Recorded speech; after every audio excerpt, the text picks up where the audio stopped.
I now call Josh Dean to make his maiden speech. Thank you, Madam Deputy Speaker. I'm very grateful for the opportunity to make my first contribution in this House and to welcome you to your place following the election.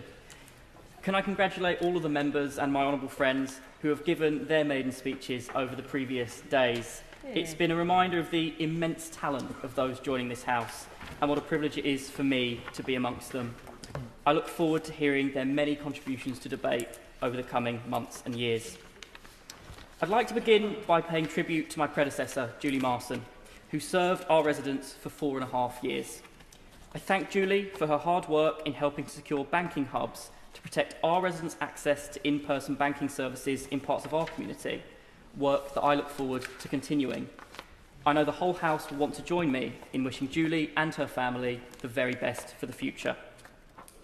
Madam Deputy Speaker, it's the honour of my life to represent the community where I grew up and where I call home, as the first Labour MP in Hertford and Stortford's 41-year history. Our town centre in Hertford gave me my first job. Our railways carried me to the university education I thought I'd missed out on. And although I'm not sure at 24 I count as an old boy of the school, I am a proud former student of Richard Hale. I'm deeply, deeply humbled by the trust that our residents have placed in me, and I will work every day to ensure that it is repaid. Hertford and Stortford is an historic community.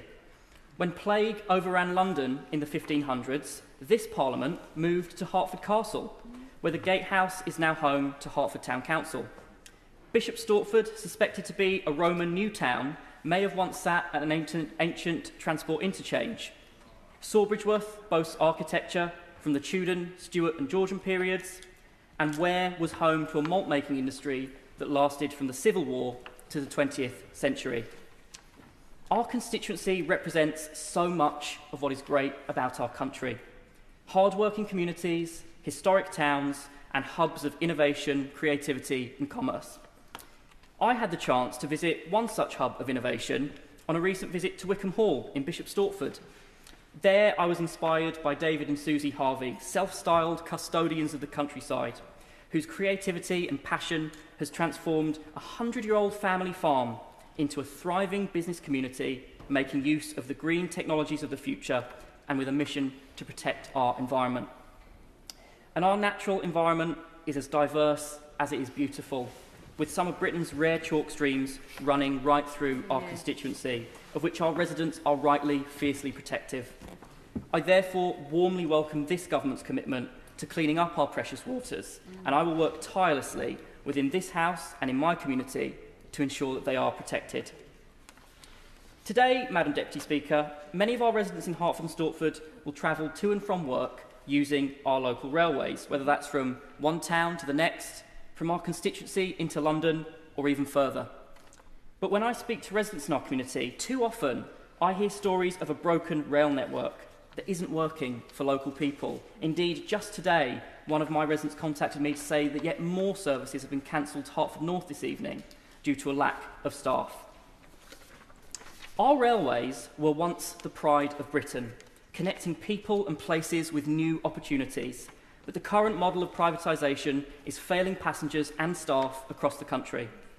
I'm heartened by my right honourable friend, the Secretary of State's promise to move fast and fix things. We know that publicly owned, passenger-focused rail can deliver the efficient, high-quality and reliable service that our residents in Hertford and Stortford need, and make our railways something to be proud of once again. Now, I've not followed a traditional path through life, as my sometimes frustrated parents would agree. I left school at 17, and I went straight into work, first in my town centre, then commuting into London, before working in recruitment in a local business park.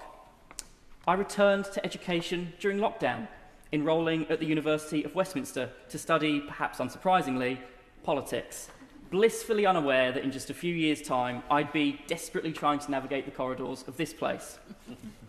But I wouldn't have found the path that was right for me, Madam Deputy Speaker, had it not been for the inspirational work of our youth clubs in Hertford and Stortford, and it's to them who I'd like to pay tribute now.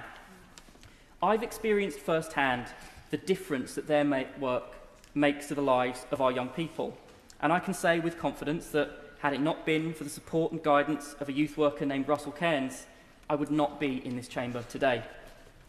I've since had the privilege of visiting the First Youth Cafe in Bishop Stortford and volunteering at Future Hope's Youth Cafe in the very building where I once sought advice from Russell. I look forward to working with them and many others as our Member of Parliament to ensure that every young person in our community is supported to find the path that's right for them, just as I was supported to find mine. I hope I can also show our young people that, if they wish, the path they choose can lead them here. During the election, I had the chance to visit some of our local schools, taking part in a hustings at Herts and Essex High School in Bishop Stortford and answering the questions of sixth formers at Leventhorpe in Sawbridgeworth and Richard Hale in Hertford. I was struck by their insightful questions and their genuine passion for politics. Now, we know that young people are at the sharp end of so many of the crises we face today, whether it's the climate crisis or the crisis in housing and mental health. But too often, they feel powerless to make a difference and that politics isn't a place for them. I'm proud to be a young person representing his community, joining this place amongst a cohort of younger parliamentarians, but it's incumbent on all of us to show our young people that they don't just have a place in politics, but in this Parliament too. And I look forward to working with colleagues across this House to make that happen. Finally, Madam Deputy Speaker, I would like to reflect on two people without whom I would not be here, my mum and dad. My mum taught in local schools before becoming a special educational needs coordinator. I've grown up watching her give so much to her profession in often challenging circumstances. Hers is the story of teachers and support staff across our schools, across the country, and she continues to be an inspiration to me. As is my dad, who now lives just outside Bishop Stortford, and like so many of our residents, commutes into London every day.